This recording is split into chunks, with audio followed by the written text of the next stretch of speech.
High friend, good Modicare morning. আজকে সকালবেলা উঠেই কুচবিহার থেকে কালকে ওয়ার্কশপ করার পরে আজকে বেরিয়েছি আসামের উদ্দেশ্যে।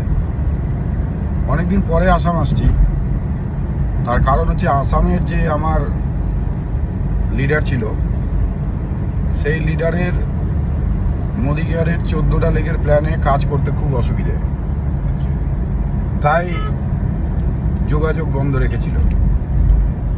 মোদিকেয়ারের Samir Modi infinity plan launch করার সাথে সাথে আমার সঙ্গে যোগাযোগ করা শুরু করে এবং বলে যে এই প্ল্যান না বুঝেই যতটুকু মনে হচ্ছে পয়সা আছে, আপনি যদি আসেন আর যদি ঠিক মতো বুঝি, তাহলে মনে হচ্ছে এখান থেকে বিশাল কিছু করে ফেলতে পারবো। তো তাই আমাকে বললো আসাম আসতে হবে। আনপ্ল্যান ওয়েতে কালকে কুচবিহার থেকে বাড়ি ফেরার কথা, আসাম চলে যাচ্ছি।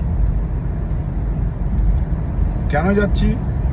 যে সমীর মোদি ইনফিনিট প্ল্যান যে জায়গা আমাদের এনে দিয়েছে, এইটা যদি আমরা সবার কাছে পৌঁছতে পারি, না বলার কোনো জায়গা নেই।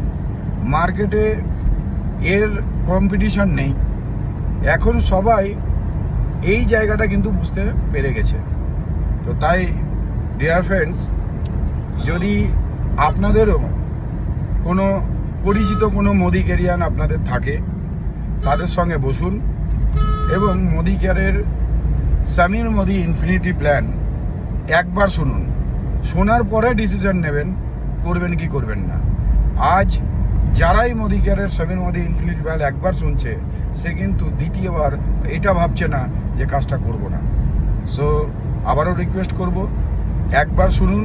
আমার মনে হয় আপনারও জীবন বদলাতে পারে। Thank you.